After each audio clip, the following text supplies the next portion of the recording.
Good morning, everybody. Morning. Morning, Tim. How's All it going? right, good, good. Okay, let's start off with introductions. We've got four of us here, so a lot of thoughts I'm sure we're going to have. This is going to be a great podcast. Really excited for it. Dan, would you mind introducing yourself, letting us know Yeah, about yourself? yeah. So Dan James, I'm the founder of Black Diamond Experts, and I know a lot about the trades. It's been about, I think, 14 years or so working in the home service trade, specifically, residential home services, and learned a lot about, electrical, plumbing, HVAC, but also about running a company and how to make a company more efficient. And I'm also now a investor and with Toolbox, and excited to help people improve their businesses by using technology to level up. Nice. Welcome. Celia, would you Yes. mind Well, my introducing name yourself? is Celia Church. So I got started in the industry probably about 8 years ago now, doing dispatch and call taking. Actually worked with the two of you for a little while, which we'll probably talk about quite a bit as we get going. Right now, I do ServiceTitan and technology consulting. So I've got Ria here on my team, and we help clients to optimize ServiceTitan. We build some automations. We make sure that their systems are super functional, and that's what we do all day. Nice. Excited to learn more about that. Ria, would you mind introducing yourself? I'm Maria Smith. So I've been in the industry for about 10 years, previously working for Dan's company, Black Diamond, where I was a dispatch manager, managing a team of 8 to 10 dispatchers and install coordinators. And now I am working with Celia more on the Service Titan side of things. I'm helping home service companies. Awesome. Okay, my name is Timothy Wood. I'm an accountant by trade, I guess. That's what my degree is in, along with entrepreneurship. So definitely love the business aspect of things. Joined with Black Diamond. It was 9 years ago and came on as their general manager. And we grew that company up to a $28 million home service industry doing plumbing, electrical, drain cleaning, HVAC. So definitely learned a lot in that, and recently have partnered up with Wink Toolbox, and really excited to be able to take my industry knowledge of the trade industry and how we can apply that into the software and how we can optimize things. So welcome everybody. Glad to have you. Okay, I would love to discuss efficiency in the home service industry, kind of what the challenges are, and what you guys have seen. So what are you guys' thoughts?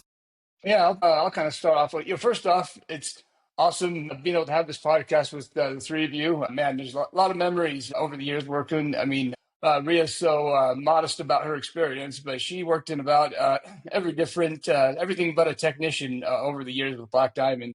When I hired her, we only had a handful of guys. We didn't really have much of an office. She was kind of, one of the first office person. So she learned a lot about CSRs and dispatching, and she also was very involved with a lot of software changes over the years. We went through what, Ria, maybe like 4 or 5 different softwares before we landed on Service Titan. Yeah, that sounds about right. Once a year. Yep, I remember. Yeah, I remember those days.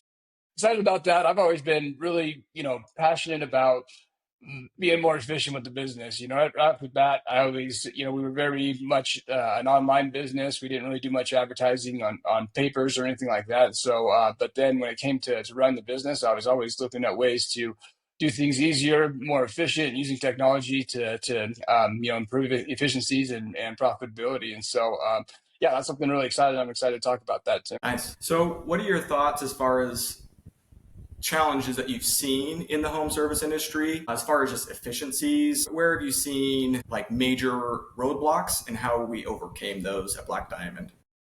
Well, I can tell you, Yeah. Tim, when Okay. I Yeah. when I came into Black Diamond, we were using ServiceMate, and it was a program I'd never used before. And there were some challenges with ServiceMate. I feel like at the time when I came into Black Diamond, it was working well for you guys, but I feel like we were on the cusp of almost like outgrowing it, which I feel like is really common with some of those Yeah. programs. And even just managing, I'm sure you remember, Ria, the like unassigned jobs and things like that, and the process for Mhm. leaving notes in ServiceMate kind of had to do a lot of digging. And I feel like that's kind of what kicked off starting to think about ServiceTitan or what other software was out there. Because at the size that we were at that point, we had a lot of technicians in the field, and there was just so much to manage with pictures and notes and follow-ups. And so I feel like implementing ServiceTitan was kind of starting to really start thinking about how we can better use a CRM system for the techs in the field, for the office.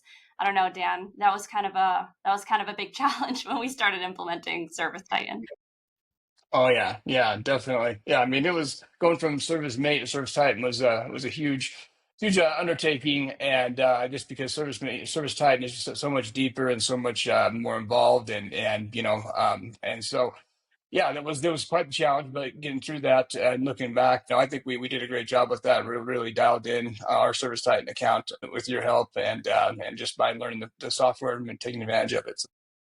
Well, I remember we tried to make ServiceTitan run like ServiceMate, where we used like trying to think what was called like the unassigned areas where we could block off The time. bullpens. And we tried to like mold ServiceTitan into ServiceMate, and it didn't quite work. I think we were trying to make it work in a way that it's not designed. And so there was definitely a lot of struggles at the beginning, and we had to use it the way it's designed. But yeah, for the first, I don't remember how 6 months, 8 months, it was quite the challenge to get that up and going. Well, I remember, Dan, you and I had a conversation with Julianne and probably you, Tim, as well. I'm sure you were involved. We talked a little bit about like drinking the ServiceTitan Kool-Aid, so to speak, because like you're saying, and a lot of our clients do this too, when you go from one CRM to another, you kind of want to keep it comfortable and you want to do the things that you've already been doing. And that in and of itself kind of creates some inefficiencies because the more you try to work around how the program is supposed to work, in the long run, you tend to find that it doesn't work out that way. And we've got like data errors and things that we had to clean up after the fact. So yeah, that's a huge challenge for sure. Yeah.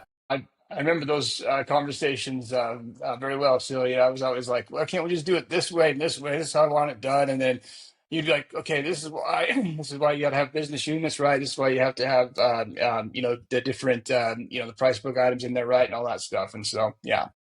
Yeah. Well, I remember we struggled a lot with the price book.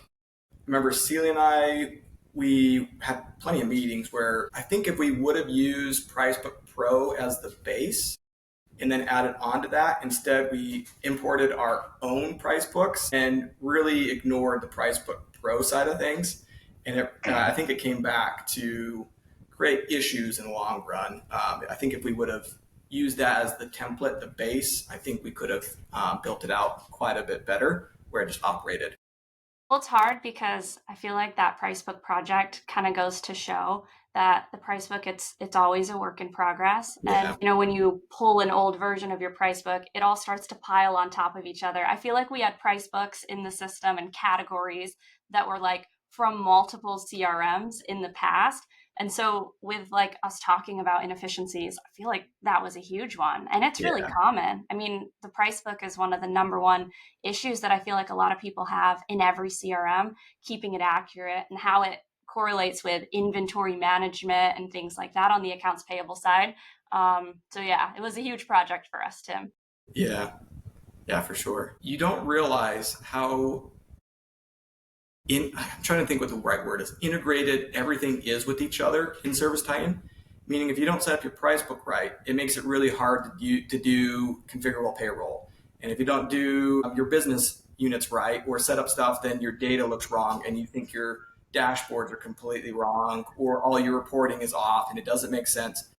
So everything is like intertwined where if you don't set it up right, because you don't realize that the price book has effects on your inventory, it has effects on your invoices and estimates and accounting, like it really does make a huge impact on just the smallest things to get things working correctly. That's right. You guys worked it out eventually though, right, Dan? You guys had a pretty solid price book at some point, right? Maybe after I left. Yeah, we got it dialed in. That was Tim's baby. We got it dialed in, especially once we built our custom commission solution that allowed us to essentially pull all the data out of ServiceTitan for commission processing and make it a really smooth system. And that was heavily dependent on using the price book and configurable payroll fields and that type of stuff. So yeah. What are some other challenges? Maybe not even IT related or software related What are, I guess, some big challenges we had to make at Black Diamond that we felt like sometimes I felt like there were so many times that we bottlenecked and we had to overcome that bottleneck. And sometimes I could tell that I was the bottleneck at times where I was the problem. What are some of those other efficiency things that we found, whether it be through leadership management? What are some other things that you saw that created those inefficiencies? I'll let Celia take that one, maybe. Yeah. I think for us, once we got rolling in ServiceTitan, there was a little bit of almost the culture of like new software, implementing new things. Because even with implementing ServiceTitan, what came with that was a lot of like workflow changes, like how we did the debrief form with the technicians. And, they weren't filling the form out themselves. It was a phone call into the office, trying not to book fake jobs for follow-ups when we realized how that affects our data. And I think that was really challenging for some of the technicians in the field, having to use technology maybe at a level that they hadn't previously used it. I remember a lot of service meetings where, technicians would be like, oh, this doesn't make any sense. Like this program is insane. So I feel like that was Hmm. a huge bottleneck. And, we implemented a lot of technology, even just in the couple of years that I was with Black Diamond. So I feel like that was a huge challenge to overcome, and really getting the tech's buy-in and explaining the why behind why these processes are changing. I don't know about you guys. I'm sure you experienced a lot of change after I left too. So did that continue? Some of the technician pushback and things like that? Constant Yeah, change. One of the things, always feel like it complaining. definitely got yeah, like so many changes. Rhea, I'm not sure. Would you mind repeating that? I don't know if I could hear you. We might have lost Rhea. Yeah. I'm having some technical difficulties. I Yeah. could hardly hear you All guys. good. One thing that I like when I thought of efficiencies and how it can be both a pro and a con, I thought about Slack and how we use Slack at Black Diamond. And it took us a while, I feel, to really dial in who all needed to be in what channels and how we had so many people looking at the same thing and possibly working on the same thing because we didn't communicate like as well as we could have.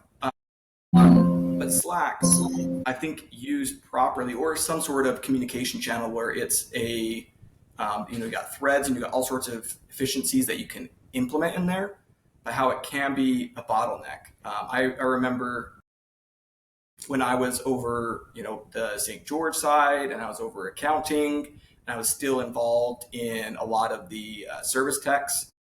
I had probably, I'm guessing, over 100 channels that I was in. And it was just nonstop pinging going off. And I didn't know which ones were important, which ones weren't. And so I don't know if I were to track, my overall efficiency, as at the time I was the director of St. George, how much of my efficiency went down due to not knowing what channels to be consistently looking at, which ones not to, because I never knew if people would have just forgot to ping me and if I needed to do that. But my guess is my efficiency probably went down for a bit, probably by like 20% of just consistently looking at Slack. It did take us a while to dial in the channels, remove people from channels that didn't need to be in there. What are you guys' thoughts as far as Slack, how it can be used for the good and how it can sometimes be used for the bad? We use Slack. Myself, Rhea, and our team, we use Slack heavily. And when we coach clients and they're having communication challenges, we actually recommend Slack. And the breakdown we recommend is pretty much what we were doing at Black Diamond, kind of by the time I had left. And really, it's looking like a channel for each technician, building even some automations into it, like we did with Zapier. An estimate is sold in ServiceTitan, and it's alerting the appropriate parties in the appropriate Slack channel. So I think Slack is a really awesome tool. But like you're saying, when there's too many channels or they're not organized properly, or you have somebody that's in the wrong channels, it can be a huge bottleneck because, like you're saying, you don't know what you're supposed to be looking at. Is this ping an important ping, or is this something that I'm supposed to be ignoring? So I feel like, when you implement a new software like that, you have to know how to build the settings and the permissions. For us, right, when I'm in my clients' Slack channels, I only get notified if they say certain keywords, if they say Service Titan or my Yeah. iPad doesn't work, then I get a ping. So I feel like, any company that's implementing a new software, You have to really dial in and learn the ins and outs of it. And finding the time to do that can be really challenging, but it's important because otherwise it's just another tool that you're not using properly and it's distracting. So, Yeah, agreed. Now, I'm sure we could keep going on efficiencies, but I'd like to change subject and dive into ServiceTitan and ways that you've seen ServiceTitan increase efficiencies for companies that had merged. We already talked about how when we went from ServiceMate, when Black Diamond went from ServiceMate over to ServiceTitan, some of the challenges we had. But what are some of the efficiencies that you've seen? I know, Celia, you work with a lot of companies that maybe are merging to ServiceTitan or in ServiceTitan and needing your help. And same with you, Ria. What are ServiceTitan efficiencies that you've seen that they've got out of ServiceTitan versus just challenges? I think one of the biggest reasons people implement ServiceTitan is they're looking for some advanced reporting features. In other programs like House Call Pro and Field Edge, you have reporting, but if you're looking for a specific metric, you almost might have to create it yourself outside of the system. So ServiceTitan helps definitely with the reporting efficiency. Just the dashboard in and of itself can give you the bare bones of what you need for tech performance and salesperson performance. But one of the biggest things that we highlight when we meet with our clients is really how it helps dispatchers to dispatch more efficiently with things like tags, properly utilizing the tabs at the bottom of the screen, the unassigned, the paused, the hold, understanding what all those statuses means, having a process for following up on them. I feel like, and Ria, you can probably speak to this too, but our dispatchers back at Black Diamond, we had a pretty solid process in place for the time that the call comes in, where it lands on the dispatch board and unassigned, how we're deciding where those drag to on the dispatch board, and a tag system. For us, when we looked at the dispatch board, we had a lot of tags. It was a little bit excessive, maybe even, but it told us everything that we needed to know about the job without having to waste our time opening the job notes and listening to call recordings. And a lot of softwares can't do that. A lot of the CRMs that we've worked with, they don't have tags on the dispatch board at all. So I think that's huge for dispatch efficiency. Yeah, I definitely agree. And I feel like ServiceTitan, a big benefit to switching over to ServiceTitan, that it was kind of an all-in-one. So you're bringing all of your calls through ServiceTitan. They're right there in the system, the reporting, the dispatching, even the timesheets, it eliminated the need to have, 5 different softwares. And I think that was a huge move for us as well. Absolutely. Yeah, I remember that. We had CallRail, we had T-Sheets, and then ServiceMate, and then I think probably 2 other programs as well that we're all kind of working together to try to do the same thing that ServiceTitan is able to do, on its own for the most part. So yeah. Yeah, that's the first thought I had is I wonder how many companies in the home service industry are using multiple software to accomplish what ServiceTitan can do by itself. Like the fact that it can keep track of your AR, your AP, inventory, call center, dispatch board, marketing in some aspects, and calls and your call source. And if set up properly, it can even help you with your commissions and payroll. And there's so many different aspects that ServiceTitan does incredibly well. And it can just ease up so many companies' lives. I'm sure it's not cheap, so it is expensive, but if you look at how many programs that you're trying to navigate between and how many it can just wrap up into one, it may end up being a cheaper solution. Maybe, I don't know. Yeah. Yeah, once you get to a certain size, it's kind of a no-brainer, but yeah. Yeah, it's easy to outgrow. It felt like every time we moved to at Black Diamond, every time we moved to a new software, it was necessary. We kind of outgrew the capabilities of whatever the previous software was. But I don't feel that with ServiceTitan. I never felt like we're going to outgrow this at some point. I felt like there were plenty of aspects that ServiceTitan didn't do great at, which I think there's other companies that can help out. Like I'm sure that Celia, there's plenty of times that you see customers like, hey, I can't get this out of ServiceTitan. Can you help me get this out of it? So going into that, let's first talk, Celia, from you on how your company, Smartservice, how you help companies that are currently using ServiceTitan. What are the common denominators as far as what they're not able to get out of it that you can assist them with? What are some areas that you see that are pretty common? Yeah, I think, when clients reach out to us, most of the time, one of the first things they're telling me is when I look at my reports and when I look at my dashboard, I don't believe anything that I'm seeing. It says I have a 100% conversion rate across all my technicians. I don't believe any of this. And they get really frustrated by it, which is fair because, like I said, a lot of companies use ServiceTitan for their reporting. So, what we help a lot of our clients with is cleaning up that data, making sure that your settings are configured properly and it's optimized so that when you pull a report, what you're pulling is true and it's accurate to your business because people are making really critical business decisions off of that reporting. So one of our biggest, pain points with clients is making sure that their workflows are contributing to accurate data. So we're all the way from the call booking side, the data entry has to be correct. We can't have duplicate customers, right? We can't be, booking jobs under the wrong client. So step number one is just on the call booking side, are we doing it correctly?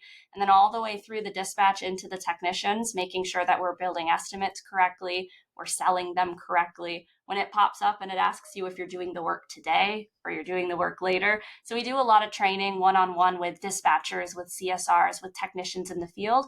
We train them on how to use the software properly so that the mid-level managers and owners that need that data, when they pull it, it's accessible. And I think a lot of our clients too find that there's more going on in there than they previously realized. So we'll do a full system audit of their account. We'll make a ton of notes and we'll kind of point out, right, where some of the data is going wrong. And it helps to set them on a path for, pulling really accurate data and making quality business decisions off of it. If I'm a company, how do I know when I need smart service solutions? At what point do I like, okay, I need some coaching, I need some help? What companies are you seeing that primarily need your solutions? Yeah, When do good they question. know, hey, I need to call Celia? Yeah, that's right. Well, there's a couple of things that can happen. Number one, you open up your dashboard and what you're seeing is super incorrect. We're seeing like a 0% call booking rate, 100% conversion rate. So a Yeah, lot of clients will reach out to us just about data in specific. And we also help to implement new features. I think a lot of companies, they see their bank statements and they see how much ServiceTitan costs. And like we talked about, it is a pricey program, but it can do a lot. So a lot of clients are reaching out because they're like, you know what? I mean, when I look at my Titan score and when I look at how much I'm being charged, I don't feel like I'm using everything that this program has to offer. And so we'll go in and we'll make recommendations. Hey, you have configurable payroll, but you're not using it. If you have a manual payroll process, maybe we need to pull it into the system using things like Marketing Pro, just making sure that the features that they have available to them, that they're already paying for, that they're using them. So for us, a client might reach out because of data issues, because they want to implement something new, because they just feel like their team needs one-on-one training. So all of the above, that is what we do all day long. nice, awesome. And Ria, I know that you deal with a lot of clients. What are the primary pain points you hear them saying that they want help from you on? I think a lot of it is processes, and I think that that's where our experience has really come in handy. Is we're helping them. Service Titan is really designed to be used a specific way, and if you're not using it correctly, that's where you're going to get that incorrect information. And so we're teaching them the processes to handle it correctly, as well as like CSR call booking processes, dispatching processes, follow up processes to really help them drive revenue, increase sales, and making sure that they're following everything correctly. Awesome. Yeah, that's awesome stuff. Great stuff to hear that because I wish that when Black Diamond rolled out ServiceTitan, I wish there was a company like Smart Service Solutions to help us across that finish line.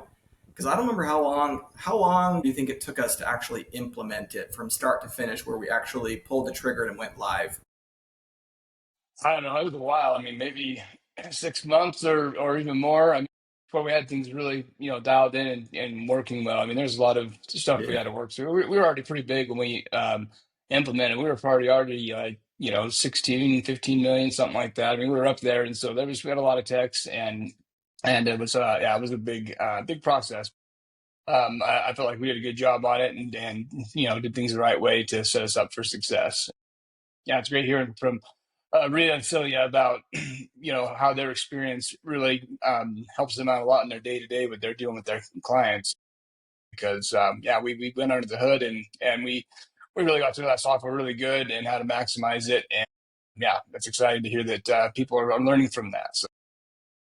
It's interesting because we did training with our technicians, and one of the training was a confused mind says no, and we always apply that to customers, but we don't apply that to training within. And I like the idea of Celia saying they would do one-on-one training with the technicians, because I think they are sometimes the first people who say, nope, I'm not doing this. I'm not going to do it this way.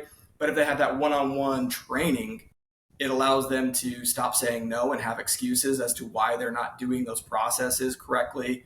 So yeah, that's awesome to hear. Switching gears just a little bit, going into what ServiceTitan struggles with and what you need additional support from. I would love to go into Wink and kind of what is Wink and how Wink can assist those people who are either using ServiceTitan, what additional services Wink can provide.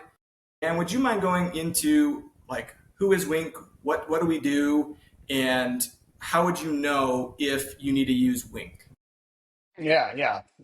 So while we all love ServiceTitan, we all hate ServiceTitan too at some points. There's, I can't remember how people have said it, but it's like they can do 80% of it, but that last 20% sometimes makes it really hard to handle. And that comes with like their reporting and there's quite a few areas of the of ServiceTitan where they do a really good job, but they just don't quite finish it off.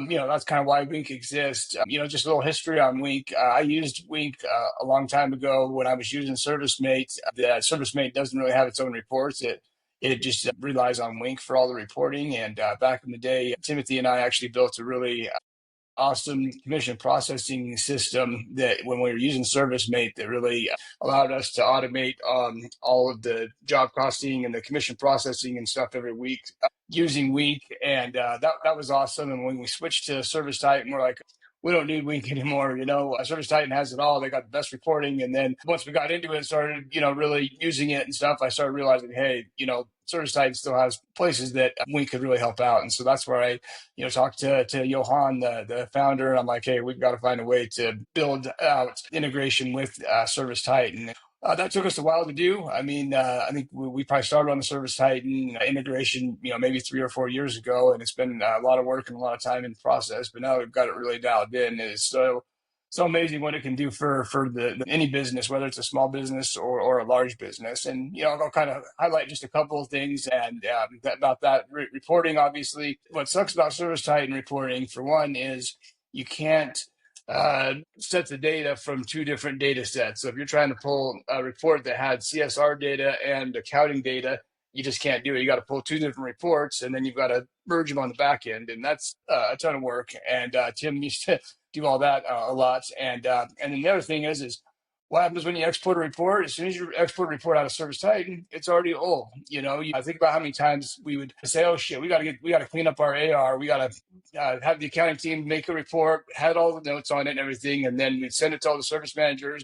And then the next day we'd look at the report and it would already be old because it was exported out of ServiceTitan and some customers paid, some didn't. And so having that live reporting, being able to go into Wink and just bam, see whatever reports you use are, automatically live. You can have them refresh as often as you want. You can merge any type of data you want in there, group it the way you want. It's really, really slick on that front. And that's kind of, what Wink got started in the industry for, but we also do a lot of automation type of stuff like job costing. For example, if you're doing job costing in ServiceTitan, that means you've got to get all the invoices into ServiceTitan from your suppliers if you want to do it right, and that's a manual process. You got to have either a technician, a warehouse guy, or an office person manually type that in, put it into the job, make sure it's right, and what we built is it's called an OCR scanner. Basically, you get your invoices sent to an email of ours. It automatically scans it, pulls the data out of it, and prepares it to be uploaded in ServiceTitan. You take a look at it, if everything looks good, you approve it, and bam, it's inside of ServiceTitan. And you just save yourself a ton of time. And your accounting team now loves you because they don't have to do that task over and over again. And so that was really big as well. Commissions. We went for first with ServiceTitan, we didn't use their configurable payroll fields or anything like that. We were doing everything kind of outside of that. And then in 2021 or so is when we started, we built that custom commission setup, which is the same thing that Wink does now. But essentially, you set up inside the price book your line items and what the commission is, what your rules are about your commission program, and then Wink can essentially pull that data, automate it for you, make it a really smooth process, get a nice clean commission statement that you can share with your technician before payroll to say, hey, this is all the jobs you have. This is what is paid, what's not paid. This is what your commission is going to be. If you got any complaints, let us know. Let's figure it out now before we run payroll. Having that type of a solution is huge, because nothing's worse than dealing with technicians that don't trust the numbers, or they look at their commission report and they say something's not right. That's a ton of tension between you and the technicians that you don't want to have as an owner or as a manager, and it can lead to losing some good guys and girls if you don't take care of that right. So those are a couple things. Maybe what did I miss on, Tim, or what are some of the things you would want to highlight? Oh, you covered a lot of it. Wink can assist with price book, meaning especially if you're using standard plumbing, heating, or standard plumbing as one of your vendors. We've got an automation where it can update your price book and enter the most live material costs from standard.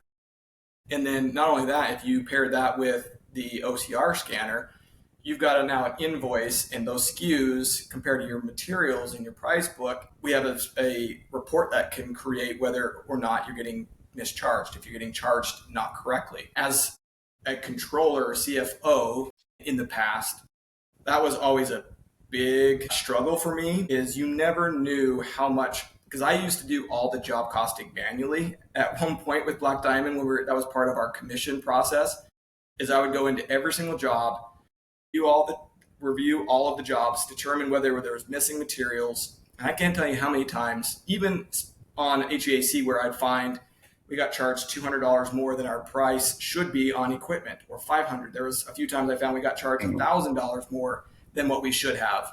And if someone didn't have eyes on that, who knew what the price should be, which I think most companies aren't actually going through and comparing their job costing to what they should be priced, what the materials or equipment should be priced at. And that's a major, $1,000 off of, let's say it's a $10,000 job. That's a 10% reduction in your profitability for that job, just because you didn't review the job costing. And so being able to automatically have a report that generates what you should be charged and what you actually got charged, and tells you whether or not you paid more than you should, like as a controller or CFO, that is a magic bullet right there, where you want to see that. So anyway, that's something that really excites me. I'm a geek when it comes to accounting in the back end side. So partnering up with Wink and working with Wink, that's the stuff that gets me charged up, is seeing those capabilities that I've never found a good solution for, and now Wink has solutions for it. So yeah, that's big. Every supplier, it doesn't matter how great your supplier salesman is or whatever, they all do the same thing. They get you all the prices you want, and then once your guys start going, and especially if they go and get a counter will call pickup, they'll charge you a different price. And if you're not watching it and fighting them on it, they'll just keep doing it. And the same thing with paying commission to technicians. If you accidentally overpay a commission because you don't have the right data in there, or you didn't get a vendor invoice in there, and once you get them paid, you're not going to get that money back easy.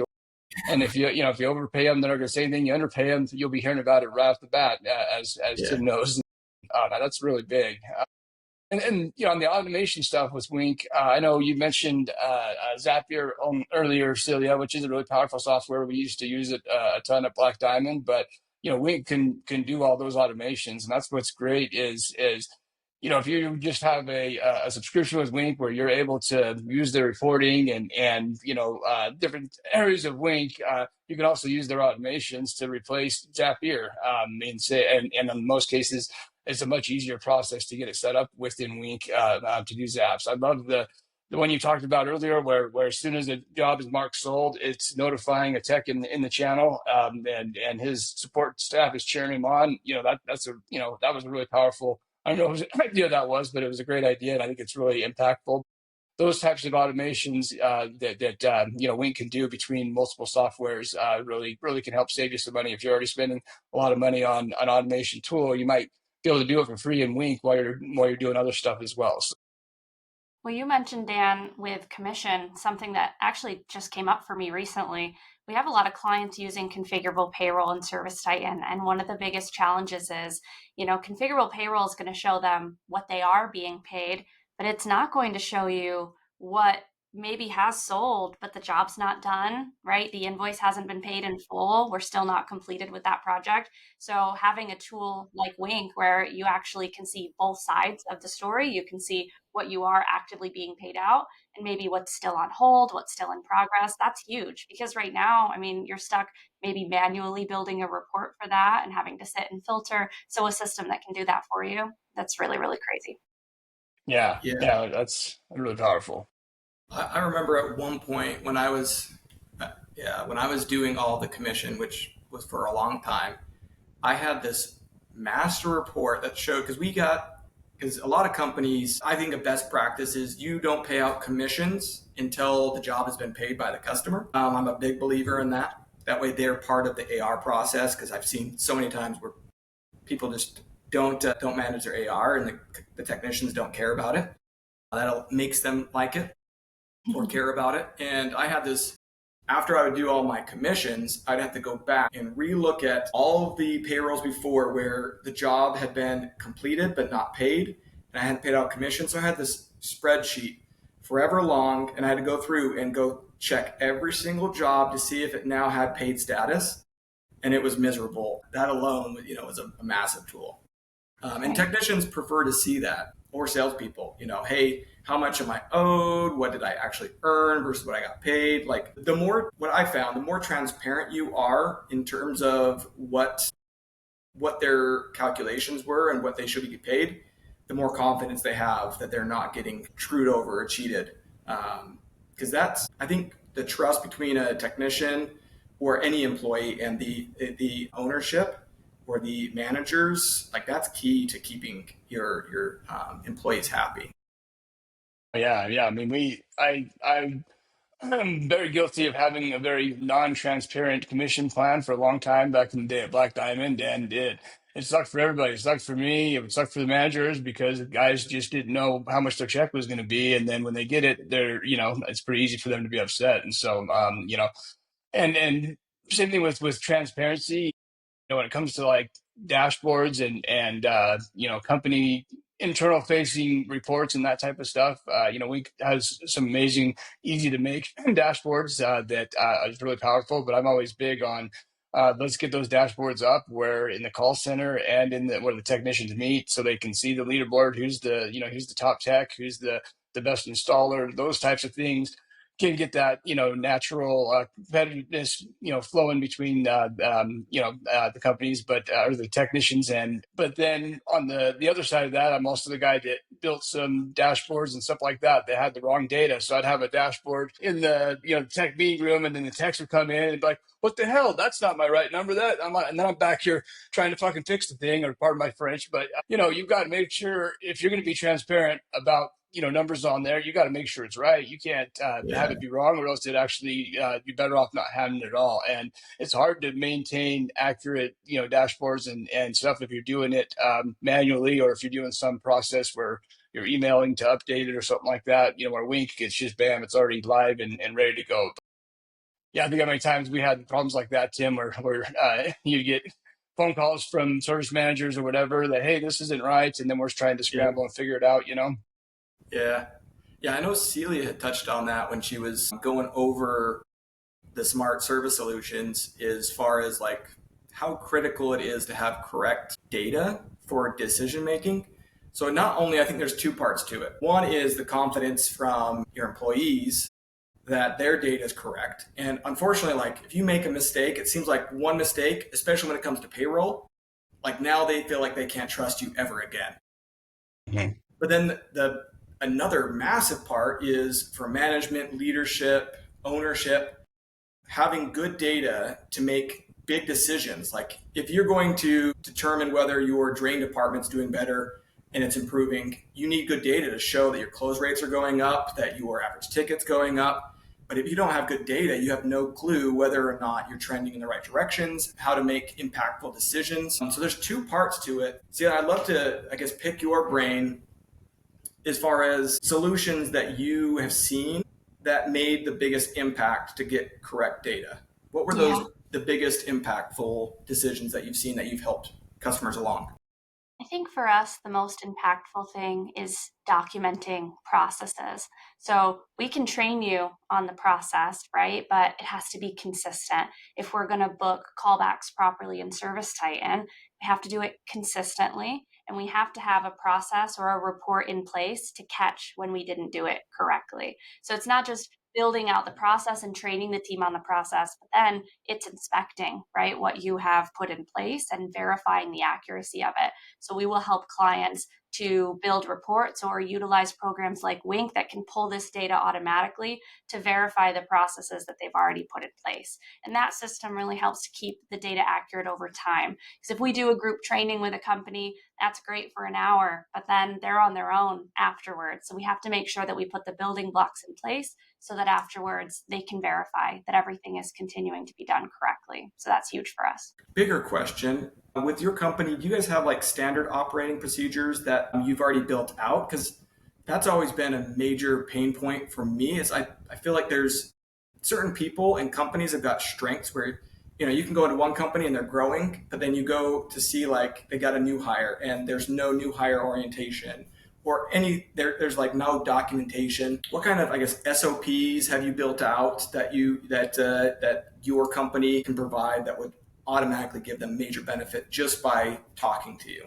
Yeah, we have a lot of processes pre-documented. So we actually have a knowledge base that's full of CSR processes, dispatchers, accounting, pretty much every area of a home service business on how to use ServiceTitan correctly, what our recommended workflows are, things like what tags do you need? And really, what should your job types look like? How should your business units be structured? So we can provide a lot of that documentation so that way we can go in and we can do the training. We can provide you with the resources afterwards, and then we'll build you some systems in ServiceTitan to verify that it's all being done correctly. So we provide a lot of that, and we have a lot of it that we make in-house. Ria, myself, and my other team members, we put a lot of blood, sweat, and tears into our processes, and we're always happy to share them with people. Yeah, that's one of those things that as soon as, let's say, they become one of your clients, how much information you can give them of just process corrections or a standard process where I find a lot of entrepreneurs, and I would say I'm partly part of that, where it's just not a strength of mine. I don't enjoy documenting. I prefer just to run with it and have it be a verbal, hey, here's our plan, let's go with it. But documenting it and having step by step where you have a new hire or you're moving somebody up and somebody's replacing them, if they already have standard operating procedures to go off of, it reduces your training process by so much. That's awesome. Okay, I guess lastly, what are some big lessons that you've learned along your way? I mean, all of us have been in the home service industry for a long time.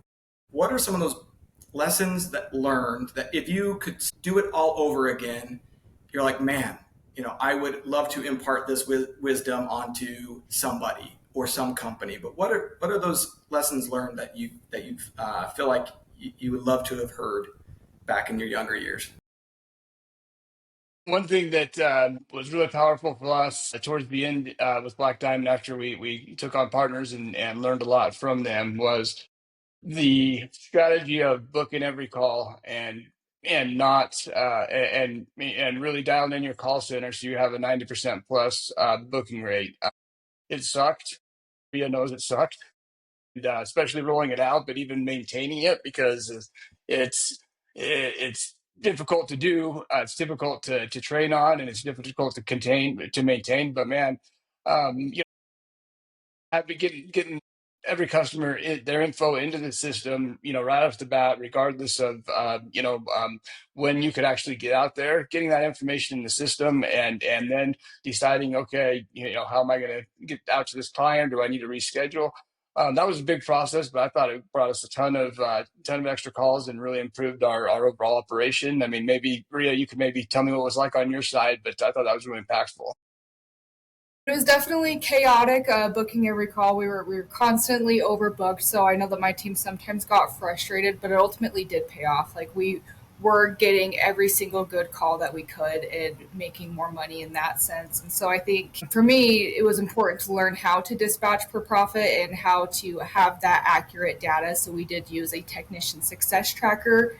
We made sure that that was always correct and up to date, and that's how we would assign those really high quality calls in order to dispatch for profit. And unfortunately, some customers did have to get rescheduled, but it was ultimately for the better of the company. Yeah, the analogy that clicked with me is how that my partner, told the airline business, they overbook every aircraft that they can because they know there's going to be X amount of cancellations. And I never knew this until he told me, and I started paying attention to it. But I've been on flights or waiting for flights before, while some lady will get on and say, "Hey, we're over. We've got too many people. Who wants to take a free voucher we'll give you that $500 plus whatever if you get on a different flight." And I saw that in action. I'm like, you know what? He was right. And they do it for a reason. Fill up that plane first, and then if whatever people don't show up, and if they get desperate, talk to the customers and make it right to them, and reschedule them or do whatever you got to do. And so yeah, that's really powerful for any business in any size. One caveat I would say to that is make sure you have a good priority system in place. For example, Black Diamond, we had P1s all the way through P5s, meaning a P1, may be a leaking water heater or a backed up main line.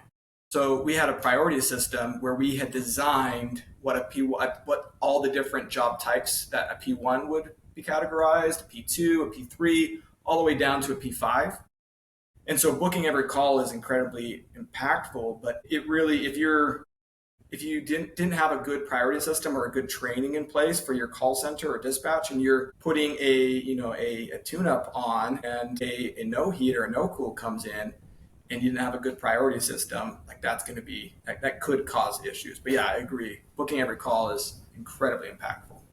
Yeah, definitely don't go and do it without having a good plan in place, and like you said, having the priority system, or else it's going to backfire on you majorly. So that's a very good point, Tim. Like what Ria mentioned, the success trackers, we didn't always do that. That was more towards the end, and that was it's kind of blunt, and some of the guys might not like it, but I'll tell you, we saw guys level up that had been at Black Diamond for a long time, and once we started having that success tracker, where it's essentially the scorecard where the people that are performing the highest are at the top, and they're going to get the better calls. But any guy from the bottom of the tracker could all of a sudden get hot and then be at the top of the tracker, and so that goes back to having good data and all that stuff. But that was really powerful as well. So. Yeah, I think for myself, one of the biggest things I've learned is when you're building out whatever CRM you're using, you almost need to build it out as if you're going to be 10 times the size in a really short amount of time, right? So it's like we meet with clients that have smaller companies. They might only have 4 or 5 techs in the field, and we're still implementing a tag priority system, a really solid, job type breakdown, questions in the job summaries. And it might seem a little bit like overkill, but at the end of the day, it just makes onboarding new techs easier. It makes growing your office a lot easier. So all of those things, right? Build out the program the way you want it to look when you have 40 techs in the field. Yeah, I've kind of got 2 thoughts to kind of the most impactful lessons that we learned. I would say the first one is not being afraid to raise your prices and being one of the more expensive companies in your market, because I think a lot of owners and managers fear that if they're up there, things like they're just going to, their business is going to start to drown. And I'm not saying, make a theory to be the most expensive, but don't be afraid, because I feel like it changes the game. Once you raise your prices, it forces you, or at least in good faith, it forced Black Diamond, we need to be the best. We need to do the best training where our technicians are absolutely fantastic. They know how to diagnose, troubleshoot. We're hiring the best talent, and we're paying some of the best because we're recruiting the best. Same with on the install side. We need to have great training to make sure that we are installing stuff that's going to last forever, almost, it feels. But then it also forces you to provide tons of value in terms of warranties and guarantees and the products that you're picking. You're not going to go pick bad product that's going to go bad. You're going to make sure that you're working with the best vendors. So I think that one change forced, in good faith, company at Black Diamond, and I think it does force other companies to just level up everything else.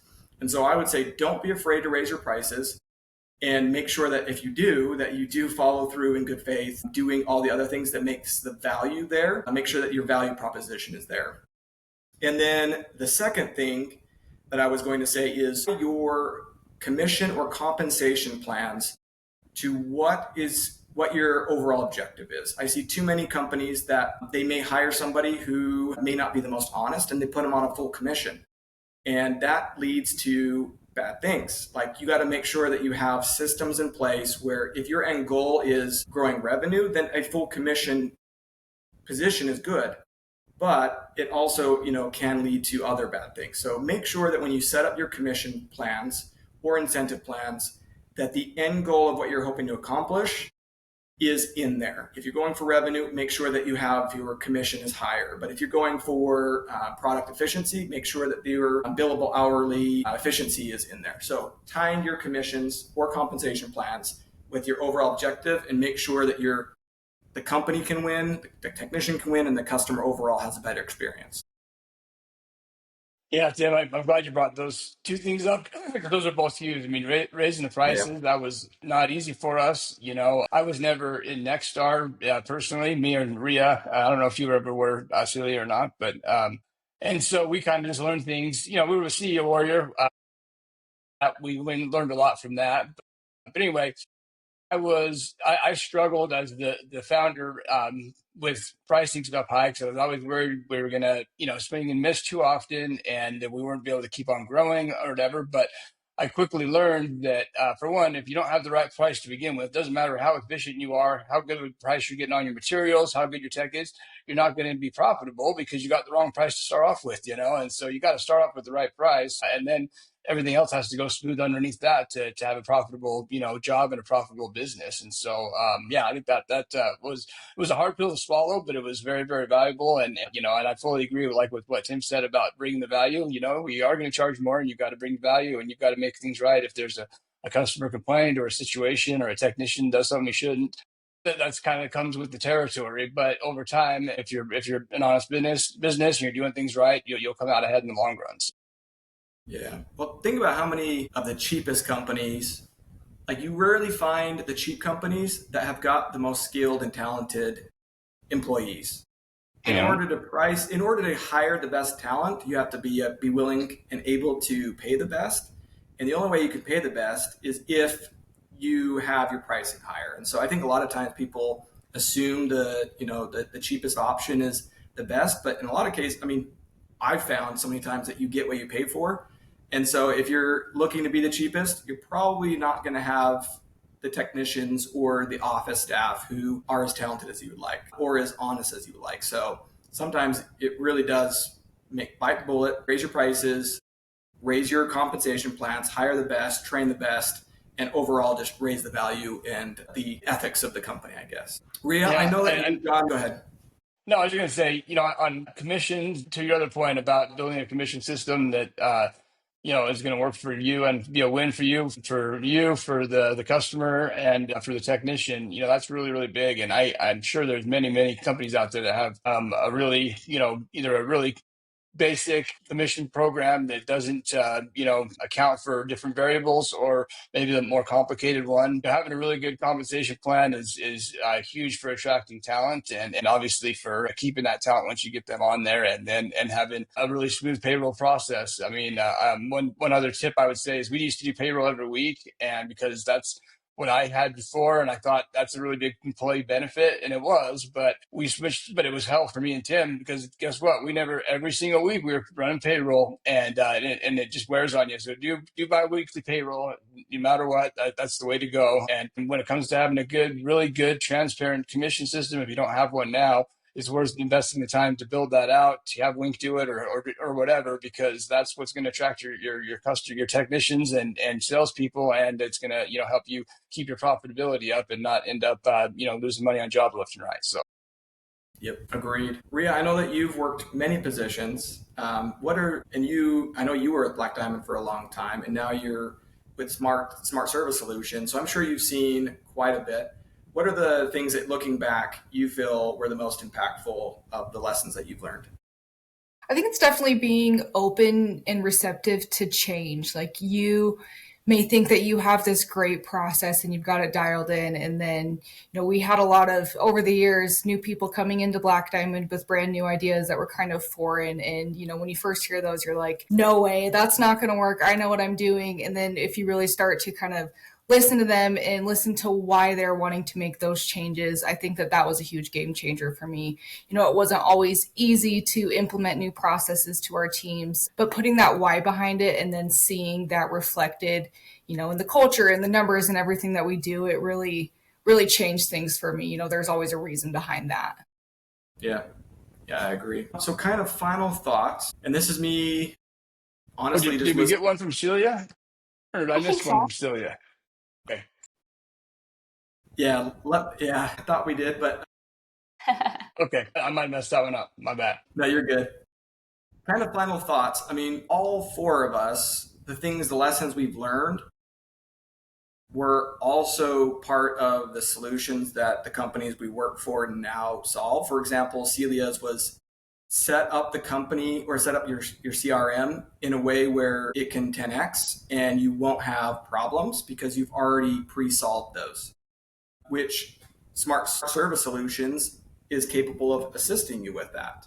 They've seen the big companies, they've seen how they have it set up, they've seen best practices, they're certified ServiceTitan coaches. So don't be afraid to lean on the people who've seen it and done it and can help you along the way. Don't try to do it yourself. So, I mean, a lot of these things we talked about, commissions, price book, I wasn't even thinking about this before I'm making these final thoughts, but those are Wink solutions. So a lot of these can be solved. Don't do it on your own.